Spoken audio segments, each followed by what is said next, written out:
Hello everyone. Before we start, make sure to like and subscribe to the channel, and leave a comment with where you're from and what time you're watching. That way, YouTube will keep showing you stories just like this one. Now, let's begin. My sister had been begging me to visit for months, and I kept making excuses until guilt finally won. October of 2024, a Friday evening, I loaded up my Subaru Outback with an overnight bag and a cooler full of her favorite craft beers and started the 4-hour drive from Nashville to Knoxville. I worked as a veterinary technician at a clinic near Vanderbilt, pulling long shifts that left me too exhausted for much of a social life. Most people from my graduating class had already settled into marriages and mortgages by now, but I was still renting a 1-bedroom apartment and spending my weekends catching up on sleep. That particular Friday, I left later than planned because a German Shepherd came in with a bowel obstruction and I refused to leave until he was stable. By the time I merged onto I-40 heading east, the sun had already bled out behind the hills, and the sky had turned that bruised purple color that always made me drive a little faster. I cranked up the heat and told myself I would be at Candace's place before midnight. The first hour passed without incident. I had a true crime podcast playing through my speakers, some case about a missing woman in Ohio, and I remember thinking how strange it was to find comfort in other people's tragedies. The traffic thinned out past Cookville, and soon I was one of maybe 3 cars visible in either direction. Tennessee has this way of swallowing you once you leave the cities behind. The hills roll up on both sides like shoulders hunching against the cold, and the trees press so close to the road that your headlights catch nothing but bark and shadow. I stopped at a gas station around 8:30 to fill up and grab a coffee. The attendant was a tired-looking woman with a crucifix tattoo on her wrist, and she told me to drive safe because there had been fog warnings past mile marker 80. I thanked her, topped off my tank, and pulled back onto the highway without a second thought. My mirrors showed nothing but darkness behind me, and I had no reason to think that would change. 15 minutes after leaving the gas station, I noticed headlights appearing in my rearview mirror. That alone meant nothing. Plenty of people travel I-40 at night, truckers mostly, sometimes families trying to make good time while the kids sleep. But these headlights were different. They came up fast, way too fast, and then settled about 10 feet behind my bumper. High beams, the kind that fill your entire car with white light and turn your mirrors into weapons against your own eyes. I tilted the rear view to cut the glare and squinted at my side mirrors, trying to make out the shape of the vehicle. It looked like a pickup truck, older model sitting high on its chassis. I tapped my brakes a couple times, the universal signal for back off, but the truck did not slow down. If anything, it crept closer. I could feel the heat of those headlights on the back of my neck like a physical pressure, and I told myself this was just some impatient local who wanted me to speed up or move over. I was doing 70 in a 65 zone, which should have been more than enough for anyone. The right lane was empty, completely open, and yet this truck refused to pass. It just sat there inches from my rear bumper, those high beams drilling into my skull. I sped up to 75, then 80, watching my speedometer climb while the truck matched me perfectly. My heart started beating a little harder. I checked my phone and saw 1 bar of signal, barely enough to load a text message. The next exit was 14 miles away according to the last sign I remembered passing. I moved into the right lane, slowing down deliberately, giving the truck every opportunity to blow past me and disappear into the night. Instead, it moved into the right lane behind me. Same distance, same blinding light. That was when the first real spike of fear hit my chest, because I understood that whoever was driving that truck was not trying to pass me. They were following me. I grabbed my phone and tried to dial 911, but the call would not connect. The screen just showed that spinning wheel, searching for a signal that did not exist out here in the gaps between cell towers. I threw the phone onto the passenger seat and gripped the steering wheel with both hands, knuckles tight, mind racing through options. The highway stretched ahead in a long straight line with no exits, no gas stations, Nothing but guardrails and trees and the occasional mile marker reflecting my headlights back at me. Then the truck accelerated. I watched it swing into the left lane, engine roaring loud enough that I could hear it over my own car. And for one hopeful second, I thought the driver had finally gotten bored and decided to pass. But the truck did not pass. It pulled up alongside me, matching my speed exactly. And then it started drifting toward my lane. Not fast, slow and deliberate, like a predator testing how its prey would react. I jerked the wheel right and heard my tires bite into the rumble strip along the shoulder, that violent vibration shaking through the frame of my car. The truck pulled back into the left lane and I steadied myself, breathing hard, trying to keep my car centered. My side mirror caught a glimpse of the driver for just a moment when we passed beneath an overhead light. Male, broad shoulders, baseball cap pulled low. I could not see his face, just the shape of him hunched forward over his steering wheel. The truck dropped back behind me again, resuming its position inches from my bumper, and I realized he was playing with me, testing my reactions, seeing how I would respond to pressure. I had dealt with aggressive drivers before, road rage incidents where someone cuts you off and screams obscenities through their window. But this was different. There was no anger here, no honking, no middle fingers. Just that truck sitting in my mirrors like a patient animal waiting for its moment. I pressed the gas and pushed my Subaru up to 85, watching the speedometer needle climb into territory I had never driven before on a dark highway. The truck matched me. 90, the truck matched me. I was running out of speed and running out of ideas. A sign appeared in my headlights announcing an exit in 2 miles, some town I had never heard of called Granton. I made a split-second decision and stayed in the right lane, watching the exit approach, waiting until the last possible moment before yanking my wheel toward the off-ramp. My tires screamed against the asphalt as I took the curve too fast, and I felt my car tilt dangerously, the passenger side lifting just slightly before slamming back down. In my rearview mirror, I saw the truck blow past the exit, its brake lights flaring red in the darkness as it tried to slow down. A surge of relief flooded through me. I had lost him. I had actually lost him. The off-ramp deposited me onto a 2-lane state highway surrounded by farmland and scattered houses with their porch lights glowing in the distance. I pulled into the parking lot of a closed feed store and killed my headlights, sitting there in the dark with my engine running, trying to catch my breath. My entire body was trembling. I picked up my phone and saw 2 bars now, enough to make a call, and I was about to dial 911 when headlights appeared at the top of the off-ramp. The truck had circled back. I do not know how. Maybe there was a turnaround somewhere on the interstate, or maybe he drove the wrong way down the shoulder. It did not matter. What mattered was that those headlights were coming down the ramp, moving slow, scanning the road like searchlights.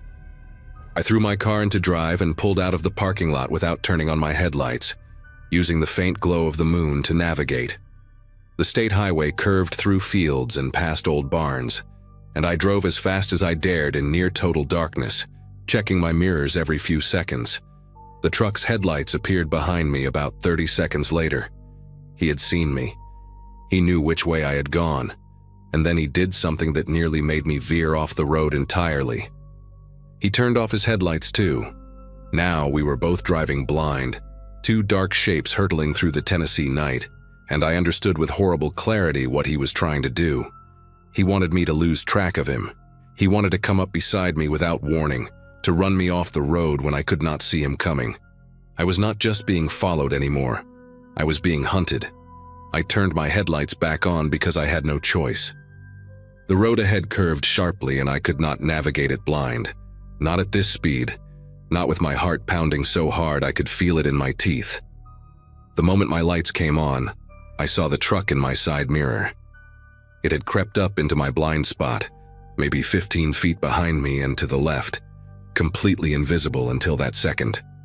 If I had tried to change lanes, he would have clipped me. If I had slowed down, he would have been on top of me. I screamed, actually screamed out loud in my car, and punched the accelerator. The Subaru lurched forward and I took the curve way too fast, feeling my back end swing loose on the gravel shoulder before the tires caught again. The truck fell back slightly, but only slightly. I could see his outline now in my rear view, that dark shape against the darker sky, pacing me like a wolf running alongside a wounded deer. A mailbox flashed past on my right, then another, and I realized I was passing through some kind of rural neighborhood. Houses sat back from the road behind long driveways, their windows dark, their occupants asleep and oblivious to the nightmare unfolding on the road in front of their homes. I thought about pulling into one of those driveways, laying on my horn, begging someone to help me, but I knew that would mean stopping, and stopping meant giving him exactly what he wanted. If I got out of my car, I was dead. I knew that with a certainty that felt like ice in my veins, so I kept driving, scanning the road ahead for any sign of civilization, any gas station or police station or anywhere with people and lights and witnesses. My phone buzzed on the passenger seat and I grabbed it without looking, hitting the speaker button. It was Candace, calling to ask where I was. I started talking before she could finish her sentence, words tumbling out in a rush, telling her someone was following me. Someone was trying to run me off the road. I did not know where I was. I needed help. I needed the police. She went quiet for a second and then her voice came back sharp and focused. She told me to stay on the line. She was calling 911 from her landline right now. Just keep driving. Just keep talking to her. Tell her every road sign I passed. I had never loved my sister more than I did in that moment. I read off every sign I could see. County Road 114. A mile marker with a number I could barely make out. A faded billboard advertising a church revival from 3 years ago. Candace repeated everything back to me, relaying it to the 911 dispatcher on her other phone. The truck stayed behind me, close but not closing the gap, like he was waiting for something. Then I saw lights ahead. Not headlights, but fixed lights, the kind that meant a building, a business, something other than empty farmland. As I got closer, I could make out the shape of a large structure with a parking lot, and my heart nearly burst with relief when I recognized what it was. A way station for commercial trucks, the kind with a small office building and those bright fluorescent lights that stay on all night. There was a semi parked in the lot, its cab dark, but its presence meaning someone was probably sleeping inside. I pulled into that parking lot going 60 miles an hour and slammed on my brakes so hard the seatbelt cut into my chest. I threw open my door and ran toward the office building screaming for help, not caring how crazy I looked, just needing to get inside, needing walls between me and whoever was in that truck. The truck had followed me into the parking lot. I heard its engine behind me, heard the crunch of gravel under its tires, and then I heard something else.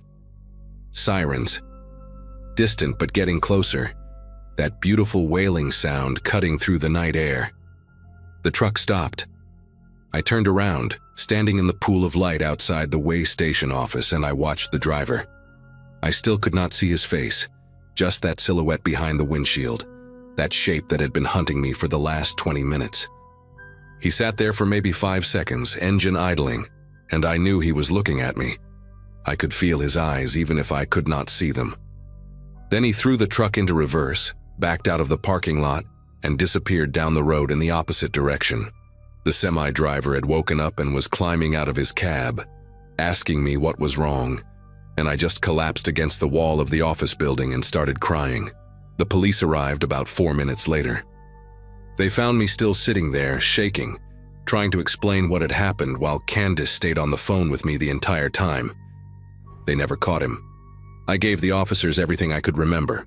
Dark pickup truck, older model, maybe a Ford or a Chevy from the late 90s. Male driver, large build, baseball cap. No license plate because I never got a clear look at it in the dark. They put out a bulletin, searched the surrounding roads, checked traffic cameras at the interstate exits, but the truck had vanished like it had never existed. A detective called me 2 weeks later and told me they had found 3 other reports from women who described similar incidents on that same stretch of I-40 over the past year. Same tactics, high beams, tailgating, trying to force them off the road. None of them got a plate either. None of them could identify the driver. He was still out there, the detective said, and all they could do was increase patrols and hope someone eventually got lucky enough to catch him in the act. That word stuck with me. Lucky. like surviving was just a matter of chance. I still drive to Knoxville to see Candace, but I never take that route anymore. I add an extra hour to my trip by going through Chattanooga instead, and I always leave in the morning when the sun is high and the roads are full of other cars. Sometimes at night, when I am driving home from work and headlights appear in my rearview mirror, I feel my chest tighten and my grip on the wheel go white. It only lasts a second before I remind myself that I am safe, that I am in the city, that not every set of headlights belongs to him, but some part of me knows that I will never fully stop checking my mirrors. Some part of me is still on that dark road in Tennessee, still running, still waiting for the moment when those high beams reappear and the hunt begins again. I think about the other women sometimes, the ones who reported similar encounters, and I wonder how many more there are who never said anything at all. I wonder if any of them were not as fortunate as me, and I wonder, every single time I get behind the wheel after dark, if tonight is the night he finds someone else.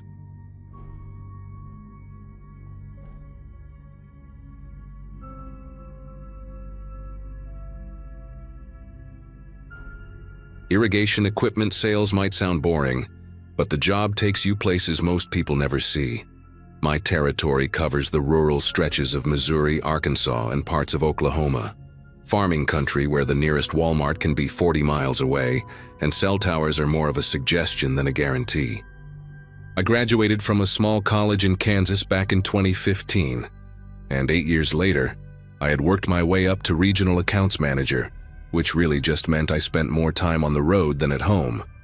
That particular Wednesday in late March 2023, I had finished my last meeting of the week in a town called Pocahontas, Arkansas, a sleepy little place with one stoplight and a diner that served the best chicken fried steak I have ever tasted.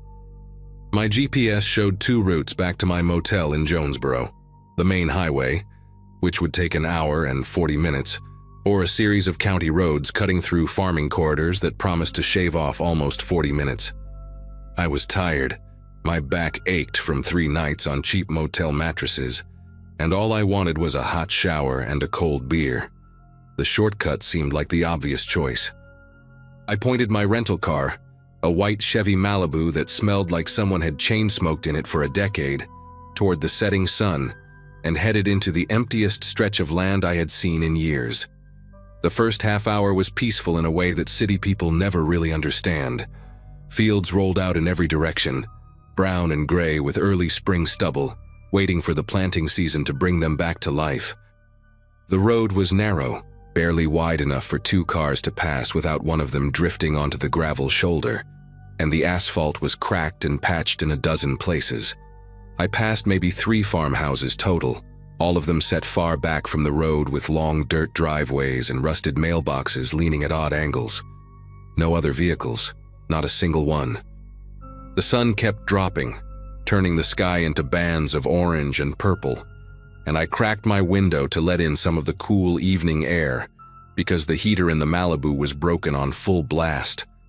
My phone had lost signal about 15 minutes after I left Pocahontas, and the radio was nothing but static, so I drove in silence.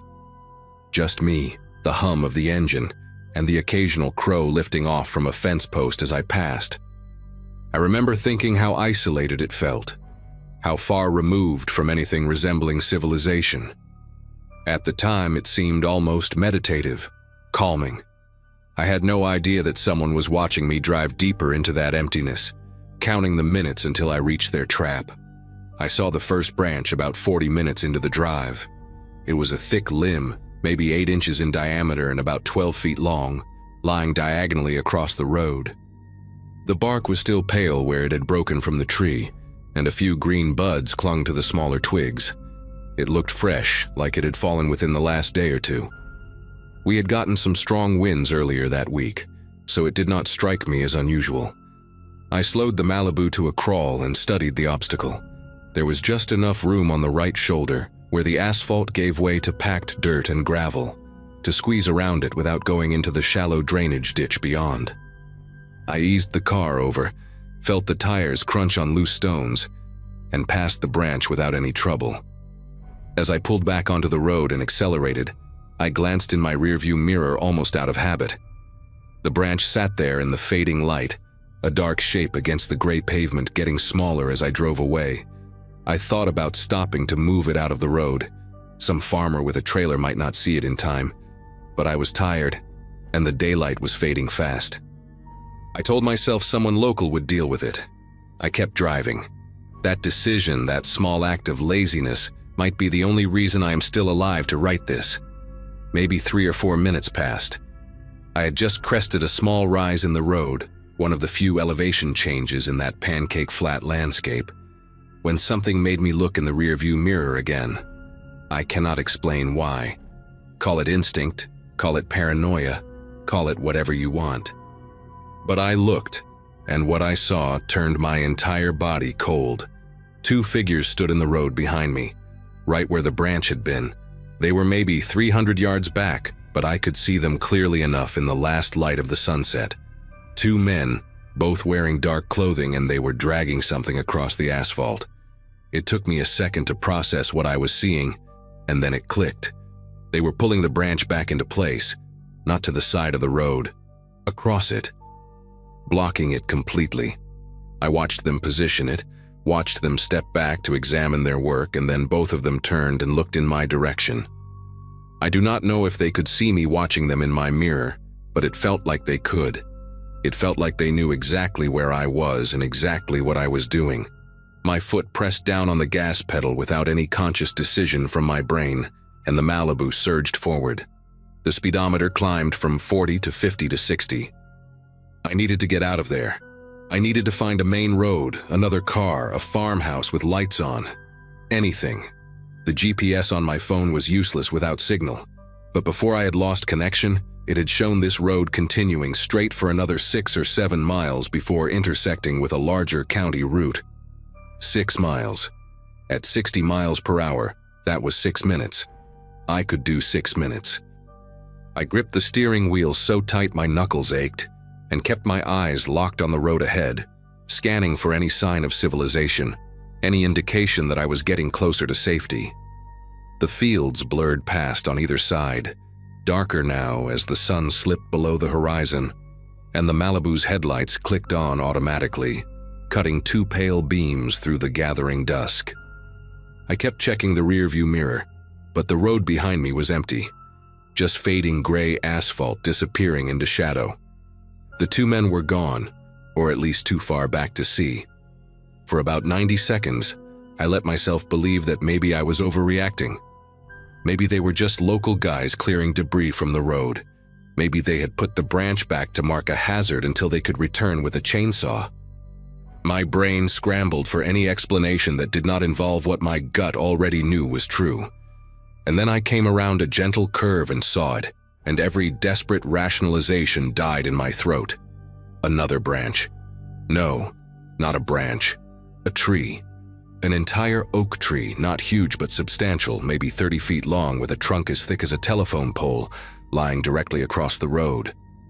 Both ends stretched into the drainage ditches on either side, leaving no gap, no shoulder to squeeze through. Nothing. I slammed on the brakes and the Malibu skidded, the tires screaming against the asphalt, and I came to a stop maybe 20 feet from the barrier. My headlights illuminated the trunk in a harsh detail, the raw, pale wood where it had been cut, not broken, cut with a chainsaw, the teeth marks still visible in the flesh of the tree. This was not storm damage. This was not an accident. Someone had felled this tree and dragged it into the road, positioned it carefully to make sure no vehicle could pass. I sat there, engine idling, staring at that barricade, and my mind raced through options that all led nowhere. I could not drive around it. I could not drive through it, and I could not go back, because somewhere behind me 2 men had sealed the road and were probably already walking in my direction. I was boxed in, trapped on a strip of crumbling asphalt in the middle of nowhere, with night falling fast and no way to call for help. That is when they appeared. Not from behind me, where I expected them, but from the sides. From the tree lines that bordered the fields on either side of the road, maybe 50 yards back from the asphalt. First one silhouette on the left, stepping out from between 2 gnarled oaks, then another on the right, emerging from a cluster of brush. Then 2 more. one on each side, spaced apart like they had rehearsed this.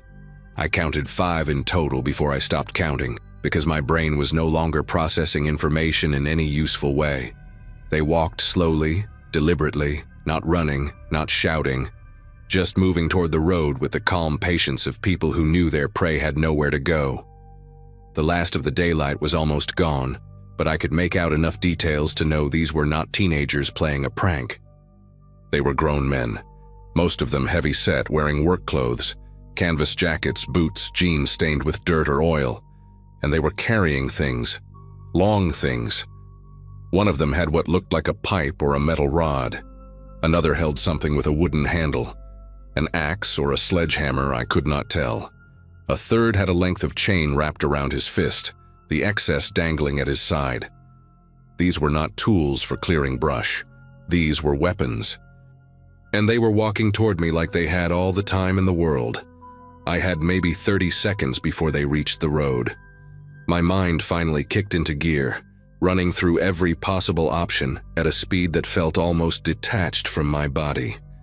I could get out and run into the fields, but they knew this land, and I did not, and I would be running blind in the dark while they closed in from multiple directions.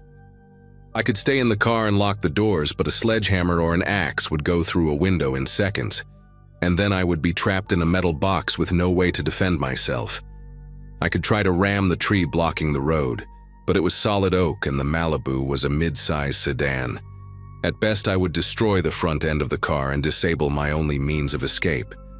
None of the options were good.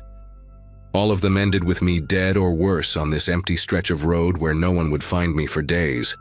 But then I looked at the tree again, really looked at it, and I noticed something. The trunk was thick, yes, but the branches extending from it were not. On the far right side, where the tree's crown had fallen into the ditch, the limbs were thinner, some of them no thicker than my arm. And beyond them, on the other side of the ditch, was an open field. Flat, bare, recently plowed. If I could get enough speed, if I could hit that section at the right angle, maybe, just maybe, I could smash through the smaller branches and make it into that field. I did not give myself time to second guess. The men were maybe 40 yards away now, close enough that I could hear one of them shout something to the others. A harsh, guttural sound that I could not make out, but that sounded like a command. I threw the Malibu into reverse and floored the accelerator. The tires spun, caught, and the car lurched backward. I covered maybe 50 feet before I slammed the brakes, yanked the wheel hard to the right, and shifted into drive. The engine roared as I pressed the gas pedal to the floor. The speedometer climbed, 20, 30, 40, and I aimed the car at the far right edge of the fallen tree, where the branches were thinnest, where the ditch was shallowest, where I had the best chance of breaking through. The headlights bounced wildly as the car hit the gravel shoulder, then the slope of the ditch, and for a terrible second the whole vehicle tilted like it might roll. But the wheels found traction in the soft earth, and the Malibu plowed forward, smashing into the tangle of branches with a sound like 100 bones snapping at once. Wood exploded across the hood and windshield. Something cracked against the side mirror and tore it clean off. I felt the car buck and shudder as it climbed over debris, felt the undercarriage scrape against something solid, and then, impossibly, miraculously, I was through. The field opened up in front of me, dark and endless under the first stars of the evening. The ground was soft from recent plowing, and the Malibu's tires sank a few inches into the loose soil, but the car kept moving. I did not slow down. I did not look back. I just drove, bouncing across the furrows at 30 miles an hour, the steering wheel jerking in my grip as I fought to keep the car pointed in a straight line. Behind me, I could hear shouting, angry, frustrated voices carrying across the empty field, but they were getting fainter with every second. No headlights followed me, no engines roared to life. They had not expected me to do this. They had planned for someone who would stop, who would panic, who would make the mistake of getting out of the car or trying to reason with them. They had not planned for someone desperate enough to destroy a rental car to escape. I drove for what felt like an eternity but was probably only 5 or 6 minutes, crossing field after field, crashing through a low barbed wire fence at one point, until finally, Finally, I saw lights in the distance. A farmhouse. A real one, with a porch light on and trucks in the driveway. I aimed the battered Malibu toward it and did not stop until I was parked right in front of the steps, laying on the horn with everything I had. An older man came out first, maybe 60 years old, wearing suspenders over a flannel shirt and holding a shotgun like he knew how to use it. His wife appeared behind him a moment later, already on a cordless phone. I must have looked insane. A stranger in a destroyed car, covered in sweat, babbling about men with weapons and trees across the road. But something in my face or my voice must have convinced them, because the man kept his gun ready while his wife called the county sheriff. I sat on their porch steps, shaking so hard I could barely hold the glass of water they gave me, and waited for the sirens. It took almost 40 minutes for the deputies to arrive, and another hour for them to check out the road I had described. When they came back, their faces told me everything I needed to know before they said a word. The tree was gone. The branch was gone. There was no sign that anything had blocked that road at all. Just some tire tracks in the dirt shoulder and a few broken twigs scattered across the asphalt. No men, no weapons, no evidence that any of it had happened. One of the deputies, a younger guy with a buzz cut and skeptical eyes, asked me 3 times if I had been drinking. I had not. I had not taken any drugs. I was not hallucinating, but I could see in their faces that they did not believe me. They took my statement, gave me a ride back to my motel in Jonesboro, and told me to call if I remembered anything else. I did not sleep that night. I sat in my motel room with the chain on the door and a chair wedged under the handle, staring at the ceiling and replaying every second of what had happened. The next morning, I returned the destroyed Malibu to the rental company and paid the damage fees without complaint. It was worth every penny. I called my boss and told him I was taking a few personal days. Then I drove home to Kansas, taking only major highways the entire way, and I did not stop for anything except gas at well-lit stations with plenty of other cars around. In the weeks that followed, I did some research. I found a few scattered reports online, Reddit threads, local news archives, true crime forums, about similar incidents in rural areas across the South and Midwest. Fake accidents, staged breakdowns, trees or debris blocking isolated roads. Most of the stories ended with the victim escaping, like me, but a few ended with people simply disappearing. Cars found abandoned, missing persons reports that went nowhere. The common thread in all of them was isolation. These people, whoever they were, targeted travelers on back roads, people who would not be missed right away, people whose disappearance could be written off as an accident or a runaway. I never found out who the men on that road were.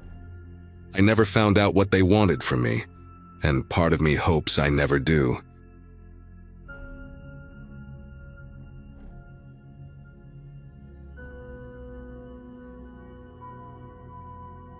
Arizona heat has a way of clinging to your skin even after the sun disappears. And that September night in 2022 was no exception. My name is Carolyn, and I had just turned 34 2 weeks before accepting a job offer that would change everything.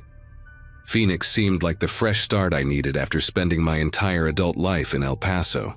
Same apartment, same dead-end office job, same faces at the grocery store who still remembered me as the quiet girl from high school. A friend from college had connected me with a position at a marketing firm downtown, and for the first time in years, I felt something close to hope.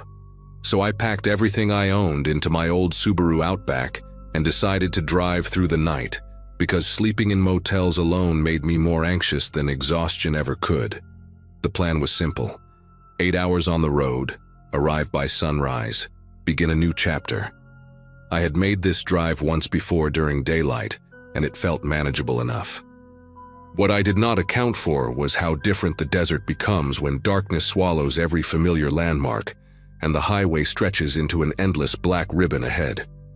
By midnight, I had passed Tucson, and was somewhere between Picacho and Casa Grande, though the specifics blurred together after hours of nothing but headlights, cutting through emptiness. The radio had given up on me about 40 miles back, cycling through static and fragments of Spanish stations that faded in and out like whispers. I remember glancing at my phone, no signal, not even a single bar, and thinking how isolated this stretch of road truly was. There were no streetlights out here, no billboards, no signs of civilization beyond the occasional reflective mile marker that flashed green in my headlights. My coffee had gone cold hours ago, and I was running on adrenaline and the promise of a bed waiting for me in Phoenix. That was when I noticed the temperature gauge on my dashboard creeping upward, the little needle inching toward the red zone with a slowness that felt almost deliberate. I told myself it was nothing, maybe just a sensor glitch from the old car acting up, but deep down I knew that needle had never lied to me before. Within minutes, the needle was buried in the red, and a thin wisp of steam began curling up from beneath the hood. I gripped the steering wheel tighter and started looking for somewhere to pull over. But there was nothing, just flat desert on both sides, scrub brush and darkness stretching toward mountains I could not see. The steam grew thicker, flooding across the windshield until I could barely make out the road in front of me. I had no choice. I eased onto the narrow shoulder, gravel crunching under my tires as the car rolled to a stop. When I turned off the engine, the silence hit me like a wall. No crickets, no wind, nothing but the ticking of hot metal and my own heartbeat pounding in my ears. I sat there for a moment, hands still on the wheel, trying to process how completely alone I was. My phone was useless. The nearest town was at least 30 miles in either direction, and I knew absolutely nothing about car engines beyond where to put the gas. I popped the hood release but stayed inside, remembering something my father told me years ago about letting an overheated engine cool down before touching anything. The dashboard clock read 12:47. I figured I would give it 20 minutes, maybe 30, and then check the coolant reservoir and hope for the best. Outside my windows there was nothing but black, the kind of darkness that city people never truly experience, where the sky and the land merge into one indistinguishable void. I leaned my head back against the seat and tried to steady my breathing, telling myself this was just a minor inconvenience, that cars overheat all the time, and I would be back on the road soon enough. That was when I saw headlights appear in my rearview mirror, small at first, growing larger as a vehicle approached from the direction I had come. Relief washed through me for exactly 3 seconds before the headlights went dark. The vehicle was still coming. I could hear the engine now, a low rumble growing closer, but whoever was driving had turned off their lights completely. My first instinct was to start my car and drive, overheated engine or not, but my hands would not cooperate. I watched in the side mirror as the shape materialized out of the darkness. An old pickup truck, maybe from the 80s, with a dull paint job that seemed to absorb what little moonlight there was. It pulled up about 20 feet behind me and stopped. The engine cut off. For a long moment nothing happened, and I sat there barely breathing, telling myself it was probably just someone checking if I needed help. A good Samaritan who turned off his lights because why? I could not think of a single reasonable explanation. Then the driver door opened with a metallic creak that echoed across the empty desert, and a man stepped out. He was tall and lean, wearing dark jeans and a work jacket despite the lingering heat. I could not see his face clearly, just the outline of him standing there, watching my car. His hands hung at his sides but slightly behind his hips, like he was holding something or hiding something. I could not tell which. He started walking toward me with slow, deliberate steps, and every nerve in my body screamed at me to do something. I hit the lock button, even though I was almost certain the doors were already locked, and the click seemed impossibly loud in the silence. The man stopped about 5 feet from my window. He tilted his head to one side, and when he spoke, his voice was calm, almost friendly, like we were neighbors chatting over a fence. "Carolyn," he said. Just my name. Nothing else. I felt the air leave my lungs. I had not told anyone my name on this trip. I had not stopped anywhere except a gas station outside of Tucson where I paid at the pump and never spoke to a soul. My luggage was in the trunk, out of sight, with no visible tags. There was no possible way this stranger on a pitch-black road in the middle of nowhere could know my name, and yet he had said it like he had known me my whole life. I did not respond. I could not. My throat had closed up, and my mind was racing through every true crime podcast I had ever listened to. Every news story about women who vanished on empty highways and were found weeks later in shallow graves. The man took another step closer and leaned down slightly, bringing his face near the window. In the faint glow of my dashboard lights, I could finally see him. Weathered skin, maybe mid-50s, with deep-set eyes that caught the light in a way that made them look almost colorless. He had a scar running from his left eyebrow down to his cheekbone, old and faded, and his lips were cracked from the dry desert air. "Engine trouble," he said, not as a question, but as a statement. "I can get it going again for you. Just pop the hood and step out for a minute." His voice remained pleasant, conversational, as if he were offering to help a friend change a flat tire. But his eyes never blinked, not once, and they stayed fixed on my face with an intensity that made my skin prickle. I shook my head, and finally found my voice, though it came out barely above a whisper. "I already called for help," I lied. "Someone is on their way." The man smiled at that, a slow spreading of his lips that revealed teeth too white for his worn face. "No signal out here," he said, tapping his own chest pocket where presumably a phone sat. "Checked myself about 10 miles back. Nothing until you hit Casa Grande." He knew. He knew I was lying, and he knew I was trapped, and the way he said it, matter of fact, almost gentle, was worse than if he had screamed at me. I gripped my phone anyway, holding it up as if it were some kind of shield, and he just watched me with that patient expression. Then he began circling my car, moving around the front toward the passenger side with those same unhurried steps. I heard his fingers drag along the hood as he walked, a soft scraping sound that seemed impossibly loud. When he reached the passenger window, he stopped and tapped on the glass 3 times with his knuckle. Tap, tap, tap, like a polite visitor waiting to be let in. "Carolyn," he said again through the glass, "you should not be out here alone. Bad things happen to women on roads like this." I wanted to scream, but there was no one to hear me. I wanted to drive, but my engine was dead. All I could do was sit there, paralyzed, as this man who somehow knew my name continued his slow orbit around my vehicle. He moved to the back now, and I twisted in my seat to keep him in sight, watching as he paused by the trunk and ran his hand along the metal like he was petting an animal. "Nice car," he called out, his voice slightly muffled. "Subaru, reliable, except when they overheat, of course." He laughed softly at his own observation, and the sound of it made something twist in my stomach. I thought about the pepper spray buried somewhere in my purse on the passenger seat, but the idea of taking my eyes off him long enough to dig for it seemed impossible. He completed his circle and returned to my driver's side door, standing so close now that I could see the stitching on his jacket. Without warning, he grabbed the door handle and yanked, hard. The whole car shook, but the lock held, and I heard myself let out a small cry that sounded pathetic even to my own ears. He did not seem frustrated by the locked door. If anything, he seemed amused. He leaned in close then, pressing his face near the narrow gap at the top of the window frame, where the seal had worn away over the years. His breath fogged against the glass, and I could smell him. Cigarettes, motor oil, something sour underneath.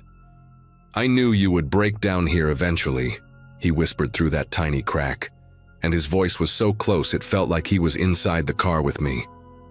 "Been waiting a long time for this stretch. Knew you would come through." My mind struggled to make sense of his words. Waiting? How could he have been waiting for me specifically? I had only decided to take this route 3 days ago. I had not told anyone except my friend in Phoenix, and even then only through a text message. The impossibility of it crashed against my terror, and for one wild moment I wondered if I was dreaming, if I had fallen asleep at the wheel and this was some kind of nightmare my exhausted brain had conjured. But the smell of him was too real, the sound of his breathing too close, and when he tapped on the glass again, I flinched so hard I bit my tongue. That was when I saw them, headlights in the distance, coming from the direction of Phoenix. 2 bright points of light growing steadily larger on the dark highway. The man saw them too. He straightened up slowly and turned to look, his body going rigid as he calculated something in his head. For a moment he just stood there, silhouetted against the approaching glow, and I held my breath waiting to see what he would do. The headlights kept coming closer now, close enough that I could hear the faint hum of another engine cutting through the desert silence. The man looked back at me one last time, and in the growing light I saw his face clearly for the first time.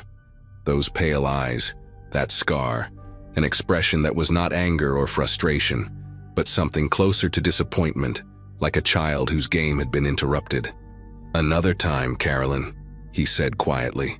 Then he turned and walked back to his truck with the same unhurried pace he had used before, as if he had all the time in the world.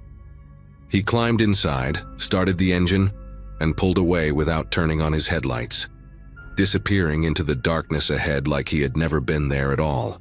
The other car, a minivan with a family of 4 heading home from a camping trip, stopped when they saw me on the shoulder with my hood up. A man named Douglas and his wife Renee helped me add coolant from a jug they kept for emergencies, and their 2 kids watched from the back seat with sleepy curiosity. I must have looked like a wreck because Renee kept asking if I was okay, if something had happened, and I did not know how to explain that a stranger had just circled my car calling me by a name he should never have known. They followed me all the way to Casa Grande and waited while I pulled into a gas station with bright lights and security cameras and people. I sat in that parking lot for 2 hours, shaking, calling my friend in Phoenix and then the police. The officers who came took my statement but seemed skeptical. No crime had technically been committed, they said, and without a license plate or better description, there was not much they could do. I never made it to Phoenix that night. I got a motel room in Casa Grande and lay awake until sunrise, watching the door and jumping at every sound in the hallway. It took me 3 weeks to figure out how he knew my name, and the answer made everything worse. I had stopped at that same gas station outside Tucson dozens of times over the years during visits to Phoenix, always paying at the pump, always thinking I was anonymous. But there was a rewards card linked to my credit card, one I had signed up for years ago and forgotten about, and every transaction printed my full name on their system. A friend who worked in retail told me that anyone with access to the register could see customer names attached to pump purchases. I do not know if that man worked there, or knew someone who did, or had some other way of tracking vehicles that passed through. I do not know how he knew my car would overheat on that specific stretch of road. Maybe he had followed me before and noticed the steam. Maybe he had even done something to cause it during one of my earlier stops. The possibility spiraled in my head for months until I had to force myself to stop thinking about it or go insane. I live in Phoenix now, and I have not driven through that stretch of desert since that night. When I visit family in Texas, I fly. I traded in the Subaru for a newer car with better locks and a built-in GPS tracker that my brother can monitor from his phone. I changed my name on every rewards card, every account, everything that might print my information on a receipt somewhere. And sometimes, late at night when I cannot sleep, I think about what would have happened if that minivan had not appeared when it did. If Douglas and Renee and their 2 sleepy kids had decided to take a different route home. The man said, "Another time," like it was a promise, and for a long while I expected him to keep it. But 3 years have passed, and I have never seen that old pickup truck again. Never heard that calm voice say my name through a car window. Maybe he found someone else. Maybe he is still out there on some dark road, waiting for another woman to break down in exactly the right spot. I try not to think about it too much, but I always check my rearview mirror now, and I never let my gas tank drop below half, and I will never again drive alone through the desert at night. Some lessons you only need to learn once.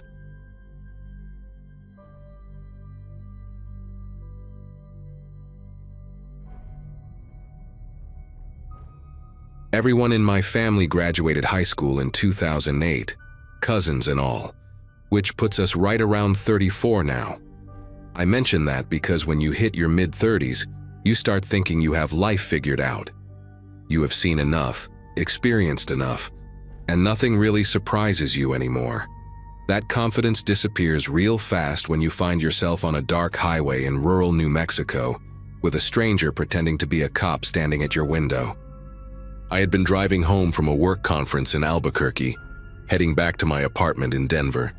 The smart thing would have been to stay overnight and leave in the morning, but my cat needed her medication, and I had nobody to check on her. So there I was, somewhere past 2 in the morning, surrounded by nothing but flat, empty desert and the occasional cactus shadow in my headlights. The highway stretched ahead like a black ribbon into nowhere, and I had not seen another car for at least 40 minutes.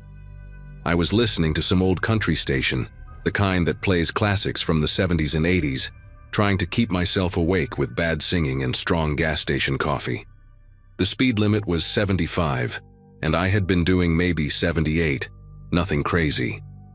That is when I noticed headlights appear in my rearview mirror, coming up fast. I figured it was just someone in a hurry, maybe a trucker running late on a delivery, so I moved slightly to the right to give them room to pass. But they did not pass. The car slowed down and settled right behind me, close enough that I could tell it was some kind of sedan, gray or silver, hard to tell in the dark. Then a single blue light started flashing on their dashboard. Not a light bar on top like normal police cruisers have. Just one of those magnetic dash lights you see in unmarked vehicles sometimes. My first instinct was to pull over immediately because that is what you do when you see blue lights. But something in my gut made me hesitate, made me grip the steering wheel tighter and glance at my phone sitting in the cup holder. I remember my dad telling me once that if you ever get pulled over in an isolated area and something seems wrong, you have the right to drive slowly to a well-lit public place before stopping.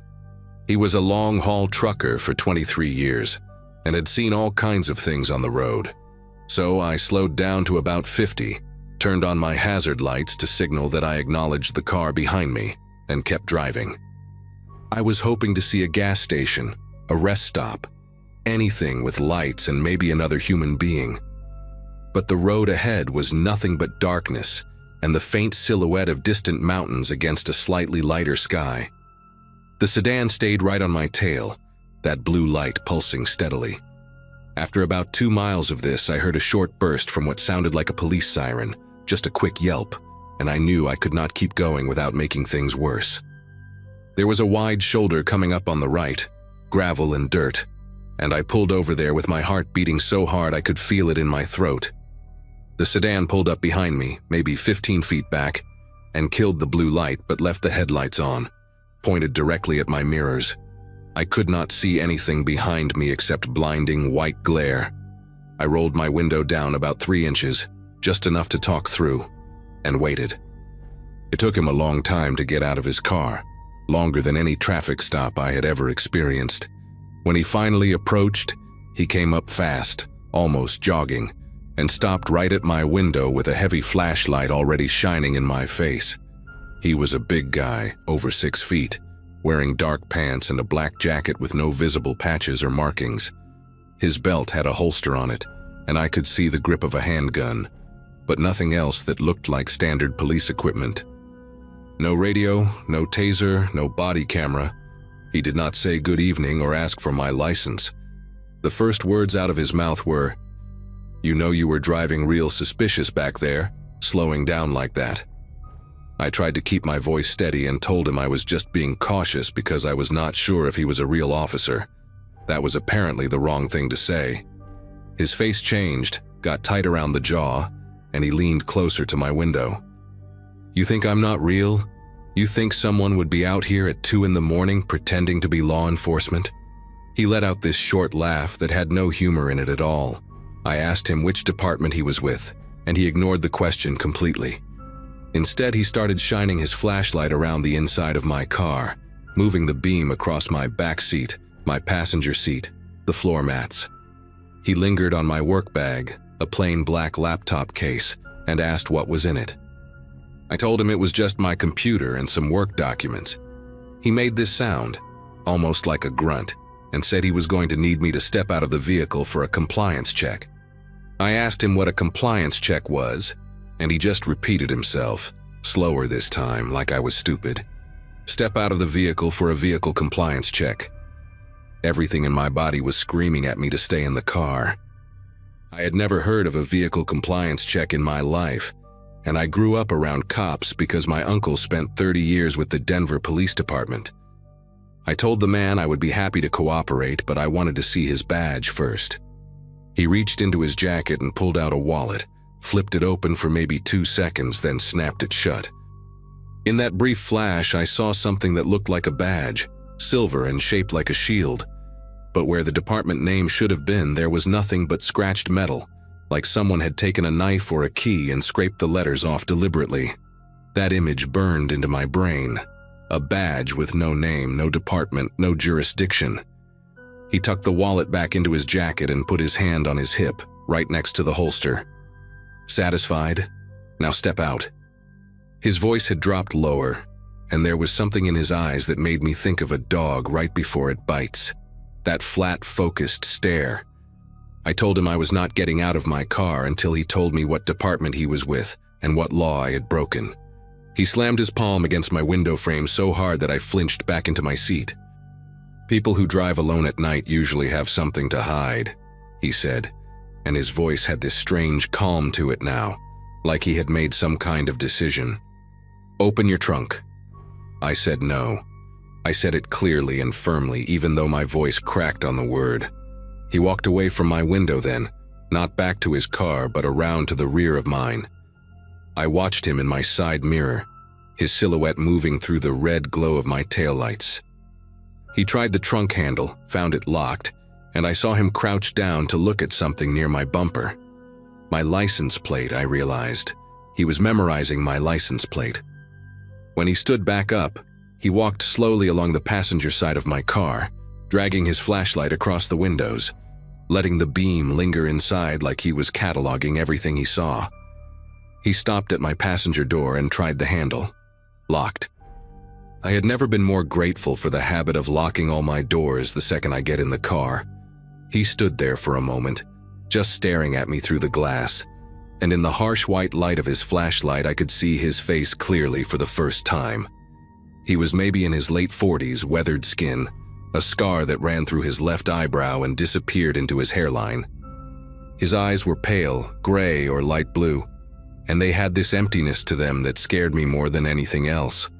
Not anger, not frustration, just nothing. Like I was not a person to him, just an obstacle or maybe an opportunity. He tapped on the window with the flashlight 3 slow, deliberate knocks and said, "You're making this harder than it needs to be. Open the door." I reached for my phone in the cup holder, ready to call 911. And that is when I saw headlights appear on the horizon behind us, coming from the same direction I'd been traveling. The man saw them too. I watched his head turn, watched his whole body stiffen as he tracked those approaching lights. For a few seconds he did not move at all, just stood there calculating something in his head. Then, without a single word, he turned and walked back toward his sedan. Not running, not rushing, just a calm, steady walk like he was finishing up a routine traffic stop. He got into his car, and I expected him to pull out and drive away, but he just sat there with his headlights still pointed at my mirrors. The other car was getting closer now, maybe a quarter mile out, and I could tell from the height of the headlights that it was some kind of truck or SUV. I did not know if I should stay or go. Part of me wanted to floor it and get as far away as possible, but another part of me thought maybe this other driver could help, could be a witness, could at least confirm that I was not losing my mind. I sat there gripping the steering wheel, watching the approaching headlights grow brighter. The truck passed us without slowing down. It was a white pickup, older model, and I caught a glimpse of a man in a baseball cap behind the wheel. Did not even glance at us, just kept driving into the night like 2 cars on the shoulder was the most normal thing in the world. But that brief moment, those few seconds when another human being was close enough to see us, was apparently enough. The sedan behind me finally moved. It pulled out onto the highway, no turn signal, no lights at all. He drove away in complete darkness, no headlights, no taillights, nothing. I watched the shape of his car disappear into the black until I could not see it anymore. Only then did I realize I had been holding my breath. I sat there on that gravel shoulder for at least 10 minutes, just trying to get my hands to stop trembling enough to drive. When I finally pulled back onto the highway, I did 90 the rest of the way to the Colorado border and did not stop until I saw the lights of a 24-hour gas station outside Trinidad. I filed a report with the New Mexico State Police the next morning. The officer who took my call was polite but not surprised, and that scared me almost as much as the encounter itself.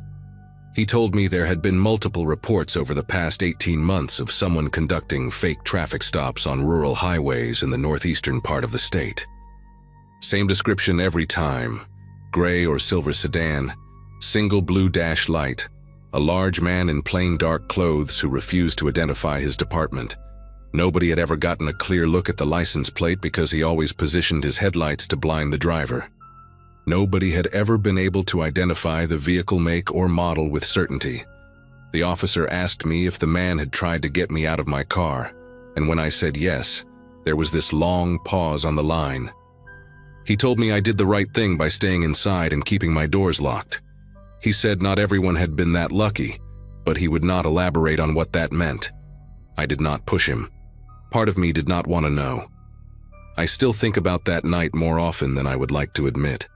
Sometimes when I am driving after dark, even on busy highways with plenty of traffic, I catch myself checking my rearview mirror every few seconds, watching for a single blue light. I never drive through New Mexico at night anymore. I take different routes now, even if they add hours to my trip, even if it means stopping overnight somewhere and paying for a motel. My uncle, the one who was a cop in Denver, told me that impersonating a police officer is a felony in every state, but these guys are almost impossible to catch because they operate in isolated areas with no witnesses and no cameras. He said some of them are thieves looking for easy targets and some of them are something worse. He did not say what worse meant, and I did not ask. All I know is that somewhere out there, on some dark stretch of highway in the desert, that man is still pulling people over. And not everyone is going to be lucky enough to have another car show up at just the right moment. I got away. I have no idea how many others did not, and that thought keeps me awake some nights, staring at the ceiling, remembering those pale, empty eyes watching me through the glass.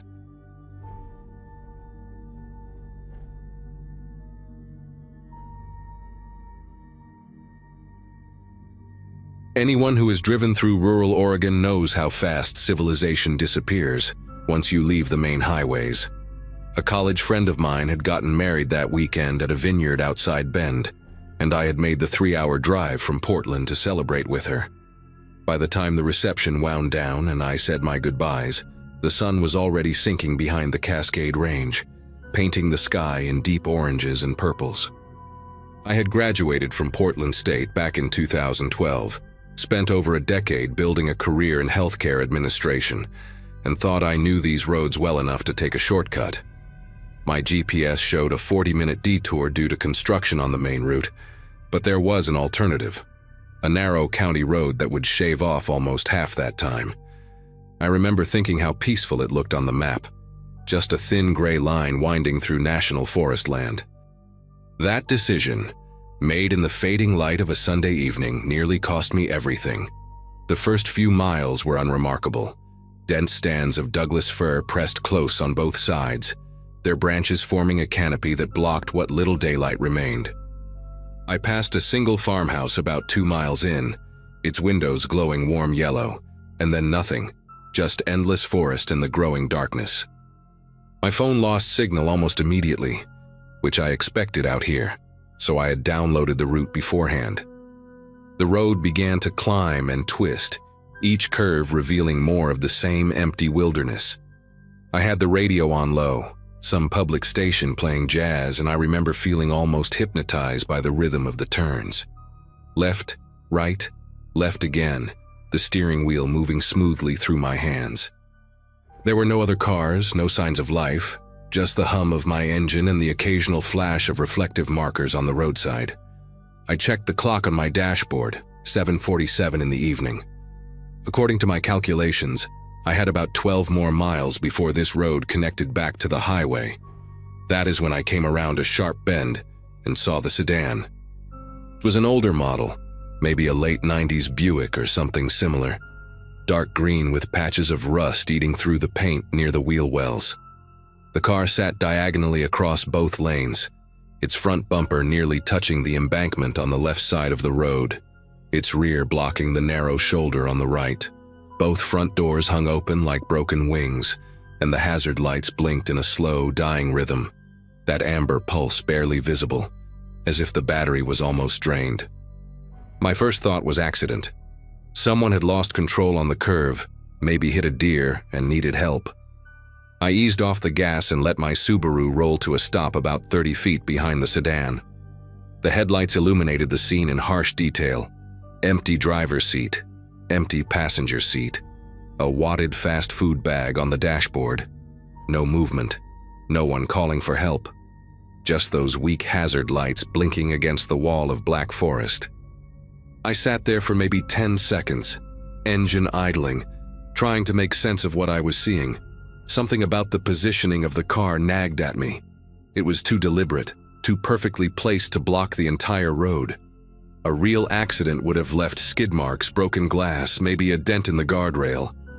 But the asphalt was clean, and the sedan looked undamaged except for its age. I was reaching for my phone out of habit, forgetting I had no signal, when I caught movement in my peripheral vision. On the right side of the road, maybe 15 feet into the tree line, something shifted in the underbrush. At first, I thought it was an animal, a deer or a coyote disturbed by my headlights. But then I saw the glint of metal, a brief flash like light catching a belt buckle or a zipper, and below it, partially hidden behind a thick stump, a pair of boots. Work boots, the kind with steel toes planted firmly on the ground, not moving, just waiting. My heart began to pound so hard I could feel it in my throat. I told myself I was being paranoid, that maybe it was just someone who had gone into the woods to relieve themselves after their car broke down. But even as that thought formed, I knew it was wrong. Nobody stands perfectly still behind a tree when a car pulls up. Nobody hides. I shifted my gaze to the left side of the road, scanning the shadows beyond the reach of my headlights. And that is when I saw the second figure. This one was crouched low behind a cluster of ferns, about 20 feet from the sedan, positioned so that anyone who got out to help would have their back to him. He was wearing something dark, a hoodie or a jacket, and I could just make out the shape of his shoulders, the angle of his head as he watched my car. Two men, hiding, waiting on opposite sides of a road that saw maybe 10 cars a day. The sedan was not broken down. The sedan was a trap. Every instinct I had screamed at me to move. I did not think about it consciously. My foot simply lifted off the brake and slammed onto the gas pedal in reverse. The Subaru lurched backward with a jolt that threw me against the steering wheel, and I heard the tires squeal against the pavement as I cranked the wheel hard to keep the car on the road. In my rear-view mirror, I saw only darkness and the faint glow of my taillights reflecting off the trees. I had no idea what was behind me, whether the road curved or dropped off or narrowed further. I was driving blind, backward, at a speed that made no sense for these conditions.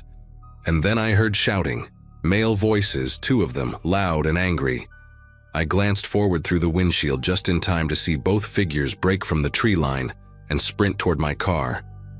The one on the right was faster, already closing the distance with long, powerful strides. The one on the left reached into his jacket as he ran and pulled something out, something dark and angular that caught the glow of my headlights for just a fraction of a second. I did not wait to see what it was. I kept my foot on the gas and my eyes locked on the rearview mirror, trying to keep the white line on the edge of the road visible as I flew backward through the darkness. The engine roared in protest at the high RPMs, and the whole car shuddered as I hit a pothole I never saw coming. My head snapped back against the headrest, and for a terrifying moment, I felt the rear wheels slip off the pavement onto the gravel shoulder. I corrected hard, yanking the wheel to the left, and the Subaru fishtailed before finding the road again. Behind me, or ahead of me now, from their perspective, I could still hear the men shouting, their voices growing fainter but not faint enough. I risked another glance forward and saw one of them had stopped running. He stood in the middle of the road, illuminated by my headlights, and he was holding something up to his face. A phone.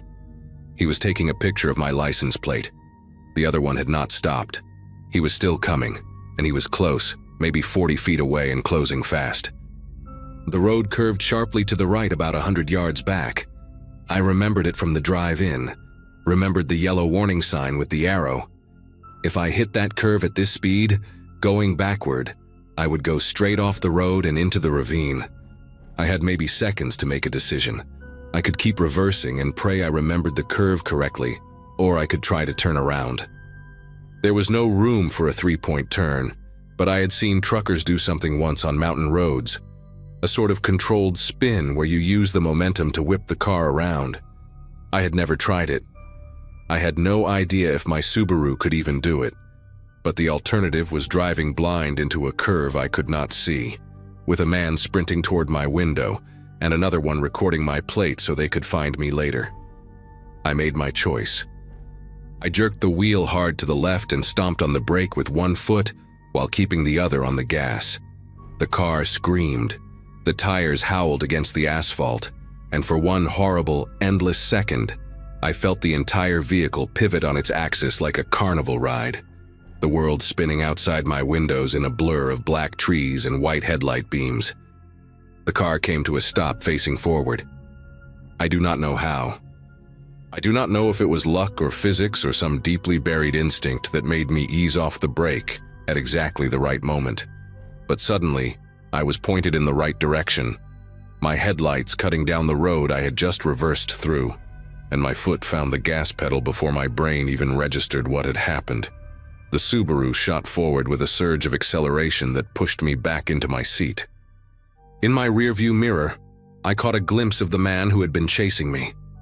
He had stopped in the middle of the road, his silhouette frozen in the red glow of my taillights, watching me escape. The other one, the one with the phone, had disappeared back toward the sedan. I did not slow down. I did not look back again. I just drove, my headlights bouncing off the trees as I pushed the car faster than I should have on that narrow, winding road. My breath came in short, ragged gasps, and I realized I was making a sound somewhere between a sob and a scream, this high-pitched noise that did not even sound human. The speedometer climbed past 50, then 60, on a road that probably should not have been driven faster than 35. I have no memory of the next several miles. My body drove while my mind tried to catch up with what had just happened.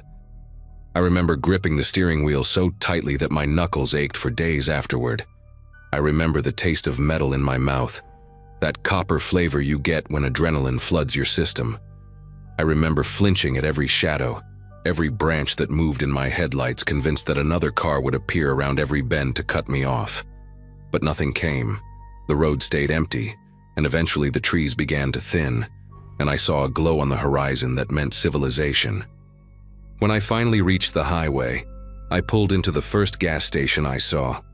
A brightly lit Chevron with a few cars at the pumps, and a teenager in an orange vest collecting shopping carts from a little grocery store next door. I parked crookedly across two spaces, stumbled out of my car, and vomited onto the pavement. The teenager stared at me. A woman filling her tank asked if I was okay. I could not answer. I just stood there, bent over with my hands on my knees, shaking so hard I thought I might collapse. The woman at the pump ended up calling 911 for me. Her name was Jolene, and she stayed with me until the police arrived, holding my arm and telling me to breathe, just breathe. 2 deputies from the county sheriff responded within 15 minutes, and I told them everything. The sedan, the men hiding in the trees, the one who photographed my plate, the object pulled from the jacket. They exchanged a look when I described the location, a look that told me this was not the first time they had heard something like this. One of them, a stocky man with a gray mustache named Deputy Farrell, told me I was lucky. He said there had been 3 similar incidents on rural roads in that area over the past 18 months. Cars blocking the road, people flagging down drivers with fake emergencies. 2 of those drivers had stopped to help. One had been beaten, robbed, and left unconscious in a ditch. The other, a woman traveling alone like me, had never been found. Her car turned up 2 weeks later in a field outside Redmond, stripped for parts, her purse still sitting on the passenger seat. They never caught anyone, No witnesses, no cameras, no evidence except the cars left behind. I filed a report that night and gave them every detail I could remember. The green sedan, the rust spots, the work boots, the dark hoodie, the way one of them ran with long strides like an athlete. Deputy Farrell told me they would send a patrol to check the road, but when they got there an hour later, the sedan was gone. No tire marks, no footprints, nothing to prove that any of it had happened except my word and the scrapes on my rear bumper, where I had clipped something during that desperate reverse. I changed my license plate 2 days later just in case. I installed a dash cam in my car. I stopped taking shortcuts through rural areas even in daylight. For months afterward, I checked my mirrors constantly, convinced I would see that green sedan following me, those two figures waiting at the end of my driveway. That feeling has faded now, mostly, but it never fully goes away. Sometimes when I am driving at dusk and the road gets a little too empty, a little too quiet, I remember those boots behind the stump, that flash of metal in the trees, and I press the gas pedal just a little harder. I think about that other woman, the one who was never found, and I wonder what made her stop when I did not. Maybe she was braver than me. Maybe she was just unlucky. Either way, I know exactly how close I came to disappearing on that road, and I will carry that knowledge with me for the rest of my life.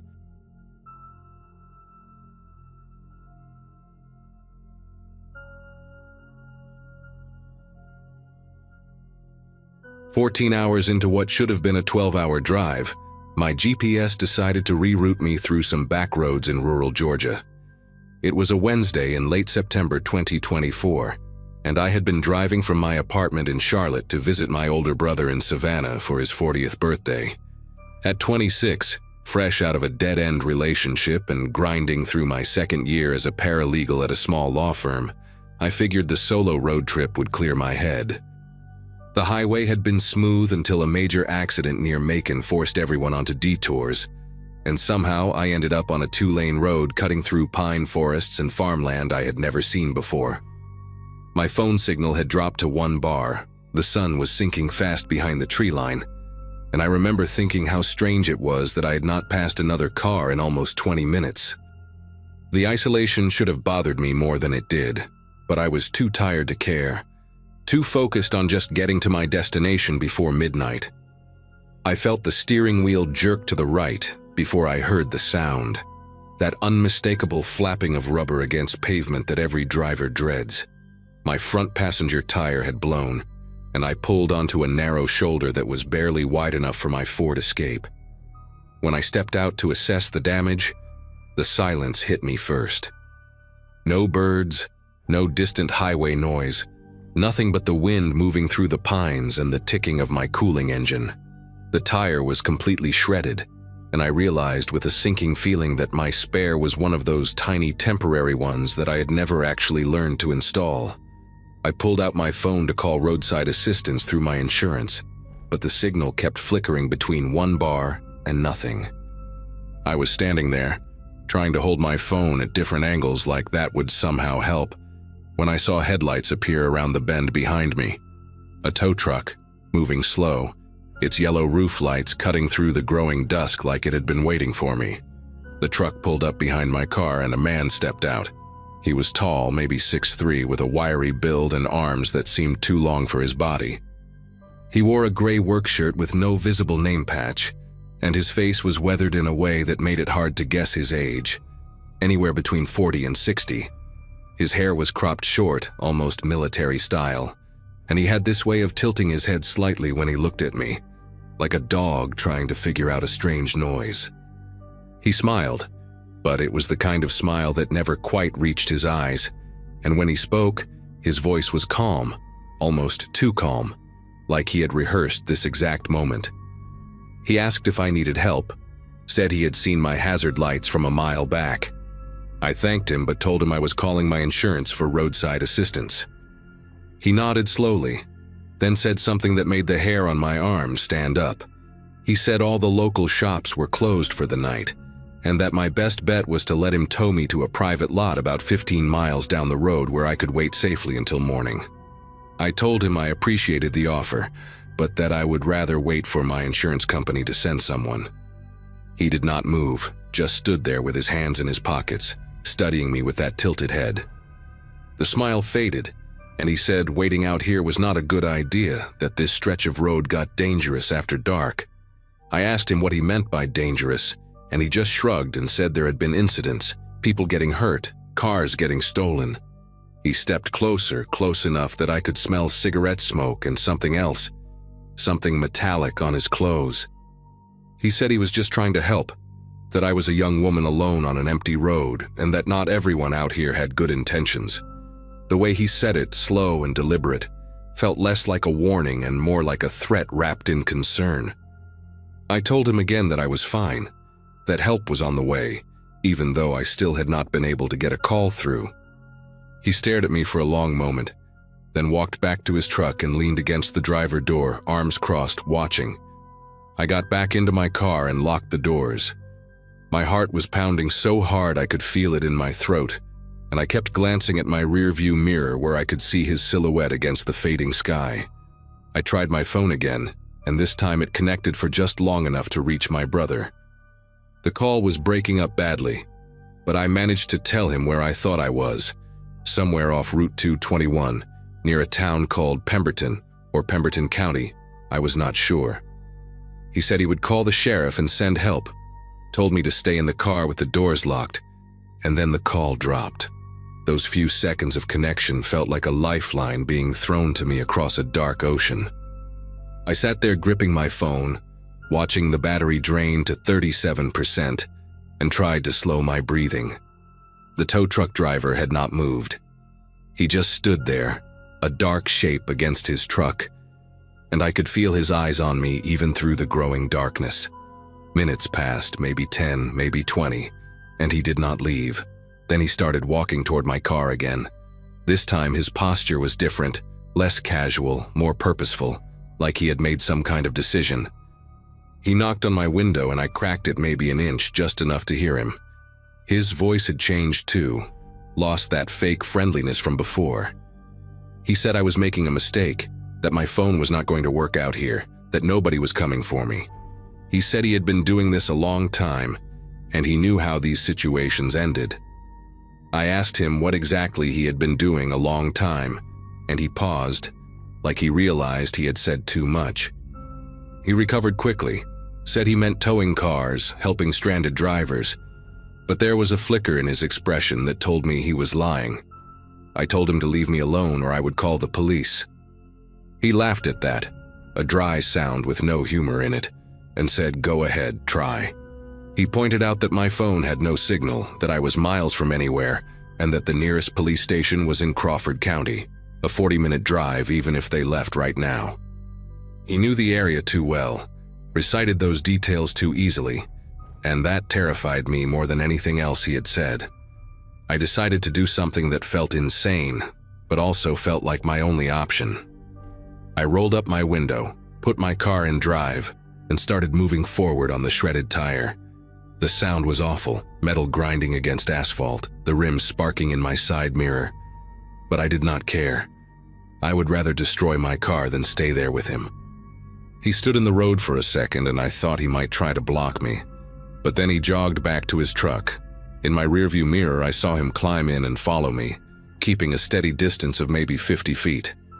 He did not try to pass me or run me off the road, just followed, his headlights filling my car with harsh white light. I drove like that for what felt like forever, but was probably only 3 or 4 miles, my rim throwing sparks, my steering wheel vibrating so hard my arms ached.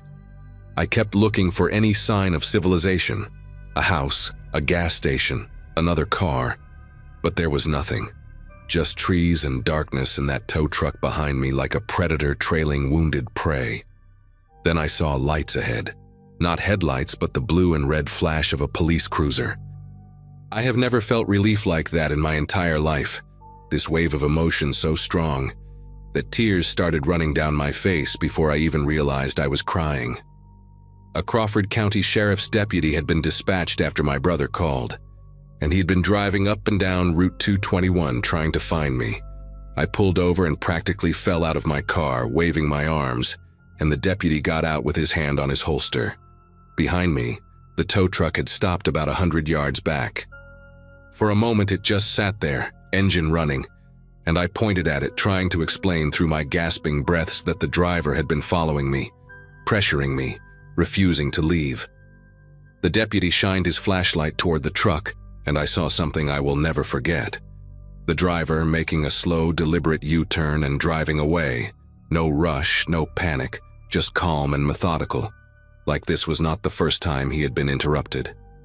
The deputy, a guy named Weston with a thick Georgia accent and kind eyes, sat me down in his cruiser and let me catch my breath. He handed me a bottle of water and asked me to describe everything that had happened, which I did, stumbling over my words but getting the important parts out. When I mentioned the name on the side of the tow truck, I had noticed it earlier, but my brain had been too panicked to process it. He frowned and asked me to repeat it. I told him it said something like, "Reliable roadside" or "Reliable recovery." But now that I thought about it, the lettering had looked wrong, uneven, like it had been applied recently and maybe not professionally. Weston typed something into his computer, waited, then looked at me with an expression that made my stomach tighten. He said there was no registered towing company by that name in Crawford County, or any of the surrounding counties. He asked if I had noticed the license plate on the truck, and I had. Georgia plates, I was pretty sure, starting with the letters BKV. He typed that in too, and after a long pause, he told me the plate did not match any registered tow truck in the state database. Weston called for backup and stayed with me while we waited. Another deputy arrived about 20 minutes later, and they arranged for a legitimate tow truck to come get my car from a company in the next town over. While we waited, Weston told me some things that kept me awake for weeks afterward. He said this stretch of Route 221 had been flagged internally for unusual activity over the past 18 months. Cars reported stolen after breakdowns, a couple of drivers who had gone missing for hours before turning up disoriented and unable to explain where they had been. One woman had her car towed to what she was told was a repair shop, but when police investigated, the address did not exist. They found her vehicle 3 weeks later, stripped for parts, in a barn about 60 miles away. No arrests had been made because nobody could identify the people involved. The descriptions were always vague: average height, average build, forgettable face. But the man I had encountered was not forgettable at all, and when I described him in detail, Weston wrote down every word like it might actually help them catch whoever was doing this. My brother drove up from Savannah to meet me at the Crawford County Sheriff's Station, and I have never hugged anyone so hard in my life. He took one look at me. Mascara streaked down my face, still shaking, clutching a styrofoam cup of cold coffee, and did not say a word, just wrapped his arms around me and let me fall apart. The deputies took a formal statement, showed me some photographs of known vehicle theft suspects in the region, but none of them matched the man I had seen. They told me they would be in touch if anything developed, gave me a case number and a victim's advocate card, and sent me on my way. My brother drove us both to Savannah that night in his truck, while my ruined Ford sat in an impound lot waiting to be assessed. I did not sleep at all. Every time I closed my eyes, I saw that tow truck's headlights in my rearview mirror, steady and patient, and I heard his voice telling me that nobody was coming. I kept thinking about what would have happened if my brother had not answered his phone, if the deputy had been 5 minutes later, if I had made the mistake of trusting that man and letting him tow my car to whatever private lot he had in mind. It has been 2 months since that night, and I still do not have closure. The sheriff's office contacted me once, about 3 weeks after, to tell me they had identified the tow truck. It had been reported stolen from a legitimate company in Augusta almost a year earlier, repainted and fitted with magnetic panels to change its appearance. The plates were stolen too, from a pickup in Valdosta. They never found the driver. They never identified him from my description, or if they did, they never told me.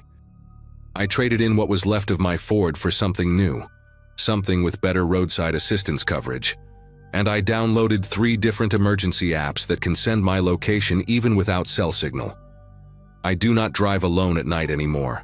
Not on highways, and definitely not on back roads. Sometimes I wonder if he is still out there, cruising those empty stretches of Route 221, waiting for someone else's tire to blow or engine to stall. And sometimes, late at night when I cannot sleep, I wonder about those other drivers Weston mentioned. The ones who went missing for hours and came back disoriented, unable to remember what happened. I got lucky. I know that now. But I cannot stop thinking about the ones who were not lucky at all, and what exactly that man had planned for me if I had made the mistake of saying yes.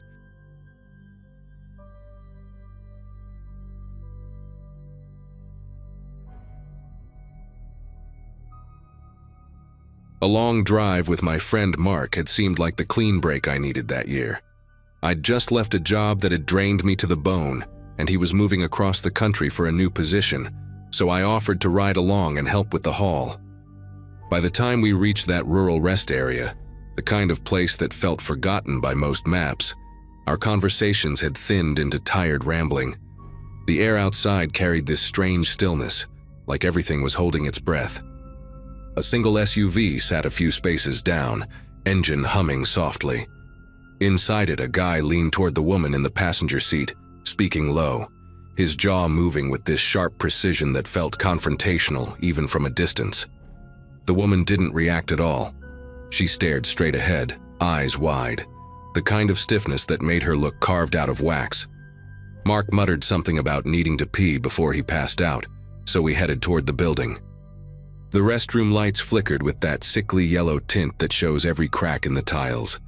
I remember washing my hands and feeling this weird pressure in my chest, a sense that something was happening outside while we weren't looking.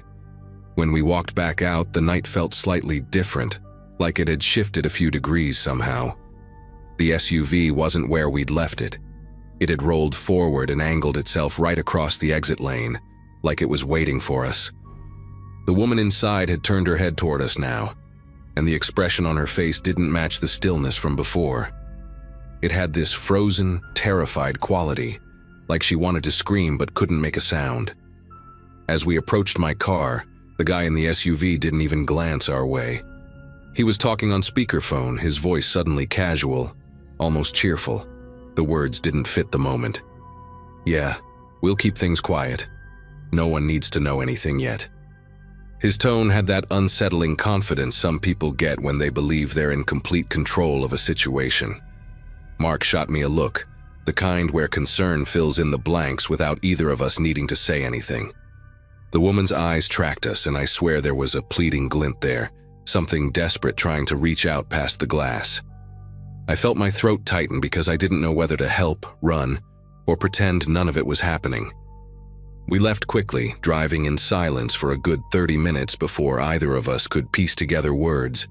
The plan had been to push through until dawn, but neither of us had the energy, so we pulled into a roadside motel that looked worn but open, the kind with a buzzing vacancy sign and a parking lot lit by tired floodlights. While Mark checked us in, I glanced around the lot, trying to shake the lingering tension from the rest area. For a moment, it worked, until a familiar shape rolled quietly past the road and into the lot.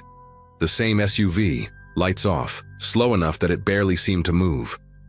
My chest tightened again, and every instinct screamed that this wasn't coincidence. The vehicle settled near the far corner as if trying not to draw attention, though the darkness surrounding it made the intention obvious. Something was following us, and we still didn't understand why. We got to our room and locked the door immediately, both of us pretending not to be as rattled as we were. The place had that typical roadside layout, 2 thin rooms sharing one flimsy wall that you could probably punch through if you were angry enough. Mark tried to play it cool, flipping through channels like noise alone could anchor us back to normal. I remember standing near the window, staring at the parking lot through the slit of the curtain.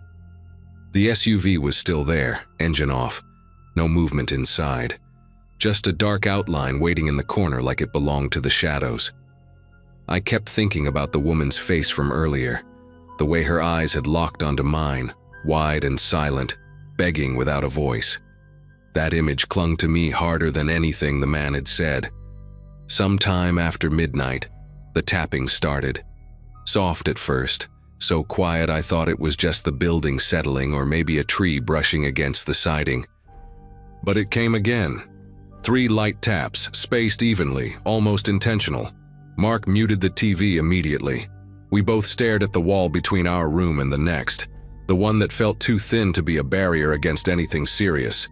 The tapping repeated, a little firmer, like someone testing how much pressure they could use before drawing attention. I whispered Mark's name, but he didn't answer. He just walked toward the wall with that cautious, slow step, like he expected it to move or crack open. Then came a sound that didn't fit tapping at all. A muffled shuffle, something dragging softly against the carpeted floor just on the other side. We didn't want to call the front desk at first. It felt dramatic, like maybe we were overreacting to a long day and too little sleep. But then a new sound cut through any doubt, a low, strained exhale, the kind someone makes when they're forcing themselves to stay quiet. That was enough to send Mark reaching for his phone. While he dialed, I stepped back from the wall, feeling this weird sense that someone was mirroring my movements just inches away. Dispatch said they'd send a patrol, and while Mark explained the situation, I kept watching the window, half expecting to see the SUV pull right up to our door. Instead, the parking lot stayed still, unnervingly still, as if the whole world had paused while something in the next room tried not to be heard. 10 minutes later, someone knocked on our door, but it wasn't law enforcement. It was softer, slower, the same rhythm as the tapping earlier. Mark and I didn't move. We just stared at each other, stuck in that moment where you're afraid even to breathe too loudly. Whoever was outside didn't knock again. Instead, footsteps moved past our door and down the walkway, stopping somewhere near the far end of the building. We heard a door open, just a small creak, and then everything went silent again. A few minutes later, the patrol car finally arrived, lights flashing faintly against our curtains. Relief washed over me, but only for a second because I suddenly realized I had no idea who or what the officers were about to find on the other side of that wall. The officers knocked on the room next to ours, announcing themselves. No answer. They knocked again, louder this time, and the whole mood of the night shifted. You could hear it in the air, the tension, the expectation. One officer tried the handle and the door pushed open without resistance. Mark and I stepped closer, watching from our doorway even though we knew we shouldn't. The room was empty, completely empty. Bed untouched, lights off, no luggage, no signs anyone had settled in at all. What got me wasn't the emptiness. It was the lingering scent of cheap cologne mixed with something metallic, something sharp, like someone had just left in a hurry. The officers exchanged a quick look, the kind that says we're not writing this off as nothing. They did a sweep of the walkway, checking doors and corners, but whoever had been in there, or whatever, was gone without a trace. When they came to talk to us, the desk clerk appeared too, stepping quietly into the hallway. He was an older guy with a nervous habit of rubbing his thumb across the side of his palm. He listened as we explained the SUV, the tapping, everything. The moment Mark described the man at the rest area talking on speakerphone, the clerk's whole posture stiffened. He lowered his voice and said something that made every hair on my body lift. If it's the same man I think it is, he's stayed here before. Never under the same name. Always checks in late, always with a woman, and she never speaks. Not once. His eyes shifted toward the officers like he regretted saying it out loud. The officers didn't dismiss him. They wrote everything down, including the SUV's description, though part of me could tell they already sensed how slippery this situation might be. Eventually, the patrol car left to scan the nearby roads, and the clerk insisted we move to a room near the front desk for the rest of the night. He handed us a new key card with this slow, deliberate caution, like he was afraid the man might appear behind us at any second. Mark grabbed our bags and we followed the clerk down the walkway, glancing over the railing toward the parking lot every few steps. The SUV was gone. No engine hum, no lights, no silhouette lurking in the dark corner where it had been earlier. The space where it sat looked wrong in a way I can't explain, like the asphalt itself felt relieved to be rid of it. We tried to sleep, but every sound, Pipes ticking, cars passing on the highway. The thud of someone closing their door kept pulling us back into that night's dread. I kept imagining that woman, the way she looked at us, like she had one last chance to reach someone before disappearing for good. By morning, the officers still hadn't located the SUV or anything matching the clerk's past encounters. We checked out quickly, thanking the clerk, who just nodded like this sort of thing haunted him more often than he wanted to admit. As we drove away, sunlight cut through the lingering fog, making everything look harmless again. But I couldn't shake the picture in my mind. That woman in the passenger seat, eyes locked onto mine, silently begging for something I couldn't give. Mark and I barely spoke for the next few hours, and when we finally did, neither of us tried to make sense of what happened. Whatever that man was involved in, whoever that woman was, they vanished as quickly as they appeared. The only concrete resolution we ever got was knowing we'd left that motel alive, and that sometimes the scariest things aren't supernatural at all. They're just people moving quietly through the cracks of the world, hoping no one notices.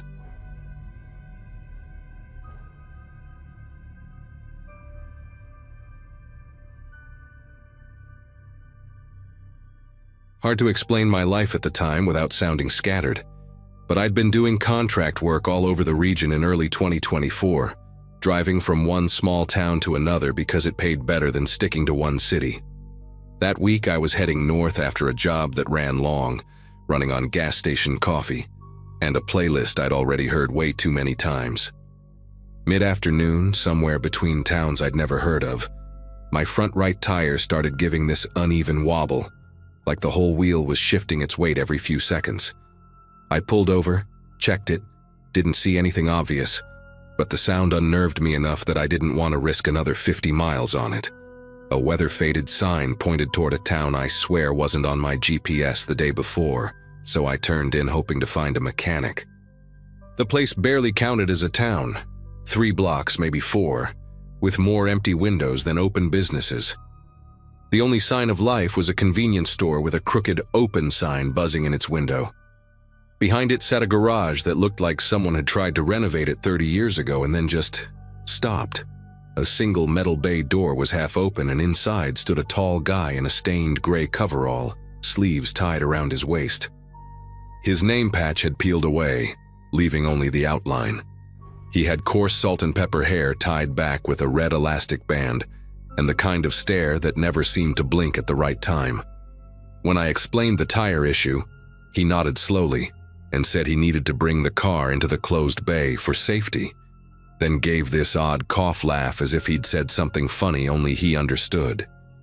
I tried insisting that I could just wait outside, but he shook his head and pointed me toward a door beside the garage marked "Customers." The latch was removed, just a smooth metal plate where one should have been. He opened it with a key from his pocket and told me it would only take a little while. The room inside felt wrong the moment I stepped in. Not dangerous, just trapped. The windows were boarded from the inside with mismatched planks, some nailed in diagonals like someone was trying to keep things out, or in. The only furniture was a sagging couch and a vending machine stocked with snacks that expired months ago. When he shut the door, I heard the click of a lock even though there was no latch on my side. That was the first moment a faint tremor of worry started crawling up my spine. Minutes dragged into an hour, then 2 with no sound of tools, no voices, no movement from the garage. I tried knocking on the door, then pressing my ear against it, but all I could hear was a low hum from the vending machine and the whistle of wind sneaking through the boards. By the 3rd hour, I couldn't sit still anymore. I started searching the walls and found a small storage door tucked behind the vending machine. The bottom corner warped as if someone had kicked it once and lost. Bracing all my weight, I pushed until the wood groaned and snapped inward.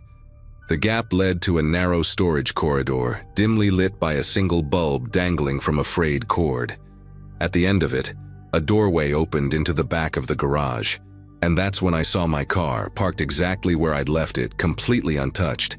Next to it were plastic bins stacked in neat columns, each filled with items that didn't belong together: backpacks, jackets, travel toiletries, even a baby's shoe. all of it arranged like someone was collecting pieces of people who never came back. Up close, the bins were even worse. One was filled with loose chargers and phones with cracked screens, another with random pieces of luggage tags and keychains, and a third had a mix of sunglasses, half-used travel-size shampoo bottles, and a single license plate bent like someone had tried to fold it in half. There were no labels, no attempt to sort by owner, just piles of life fragments stripped of context. I recognized the brand of a travel mug I'd seen in truck stops 100 times, and for a second, I pictured people I didn't know standing at gas stations, holding those same mugs, on trips they probably never finished. The air smelled like old oil and something faintly metallic, like blood that had been cleaned up weeks ago but never fully left. My own car sitting there untouched made everything worse. Whatever this guy was doing, it didn't involve repairs. I backed away slowly, trying to keep my footsteps quiet on the concrete. That dangling bulb above me swayed slightly, even though the air felt still, making the shadows jump across the bins like they were breathing. From somewhere in the garage, beyond my line of sight, I heard a faint scraping sound like metal dragging briefly across the floor and then stopping. Instinct made me reach for my keys, and I realized they weren't in my pocket. They were with the mechanic. My backpack wasn't with me either. I'd left it in the car. That detail hit harder than I expected. I suddenly understood how easy it would be for someone to strip away a person's identity out here. Take their car, their bag, their phone, and they'd become nothing but an entry on a missing persons list months later, if that. The corridor branched to the left, away from the open area, toward what looked like a side door with a small wired glass window. I moved toward it, counting each step just to give my brain something to hold on to. The window had been painted over from the inside, but at the edges the paint had chipped enough for thin streaks of daylight to leak through.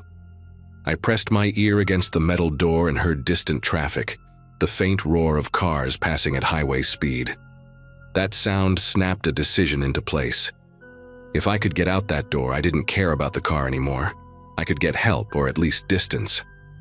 The knob resisted at first, but when I leaned my shoulder into it, the old metal frame shuddered, and the latch gave just enough that I could slip through into the harsh, late afternoon light. Behind the building, weeds grew up through cracked asphalt, and the back lot stretched out to a scrubby patch of grass that ended near the highway embankment. No other cars were parked back there. No tow trucks, no sign of anyone else. The main road through the town wrapped around the front, but from where I stood, the street felt miles away. My pulse hammered in my ears as I cut through the weeds, ducking low in case the mechanic stepped outside. I didn't run at first. I walked as quickly as I could without drawing attention, trying not to trip over a half-buried muffler or the skeleton of an old tire. When I reached the edge of the embankment and saw the highway below, the sound of rushing cars felt like proof that the world still existed outside this decaying pocket of nowhere. That's when I finally broke into a run, sliding down the dirt slope and stumbling onto the shoulder, sticking my arm out in a desperate attempt to flag someone down. A delivery van was the first vehicle to slow down enough to notice me. The driver, a middle-aged guy with a mesh cap and a sunburned neck, rolled down his window and stared like he was trying to figure out if I was drunk or hurt. I must have looked wild, dust on my clothes, sweat streaking down my face, breathing like I'd sprinted a mile. I told him I needed to get to the next real town, anywhere with a police station. He didn't ask many questions, just jerked his chin toward the passenger seat and said he was heading east. As we pulled away, I glanced back up the embankment, half expecting to see the mechanic standing there watching. Nothing moved. The place looked empty again, like a set someone forgot to tear down after filming. At the police station, the officer on duty listened carefully, but kept giving me this cautious look, like he was trying to sort out whether I was exaggerating or if something genuinely criminal had happened. When I mentioned the bins of other people's belongings, he leaned forward slightly. That was the first sign that he took any of this seriously. He asked for the exact location, but when I tried pulling it up on my phone, the GPS marker bounced around and wouldn't lock onto anything. The officer eventually radioed for someone to check the area while he took my statement. though he warned me that abandoned towns sometimes got used for storage or salvage work. He said it in a way that suggested he didn't fully believe that explanation himself. By nightfall, another officer stepped into the room and quietly told the one interviewing me that the garage was locked up, lights off, and looked recently vacated. No sign of the mechanic, no boarded windows, no bins, nothing resembling what I'd described. They did, however, find fresh tire tracks in the dirt behind the building, leading toward the main road. I asked if they'd found my car, and both officers exchanged a glance that told me something wasn't right. One of them cleared his throat and said a vehicle matching my description had been located, 2 counties away, in an impound lot. No damage reported, no ticket, no note, no explanation for how it got there or who dropped it off. The impound attendant claimed it had been left in the middle of the night without paperwork. When they finally released me the next morning to pick up the car, I went straight to the lot. Seeing it parked neatly between 2 other vehicles made my skin prickle in a way I still can't articulate. Nothing was missing inside, not even the backpack I'd stupidly left behind. The keys were on the front seat, placed perfectly parallel like someone wanted them to be noticed. I asked the attendant if cameras had picked up anything the night before, but he shook his head. System had been down for days due to a power issue. I drove away feeling like I'd slipped out of a situation that was meant to go very differently, though I still don't know what the mechanic wanted or why he collected those items. All I know is that I take any wobble in my tires seriously now, and I never stop in towns that don't appear on the map.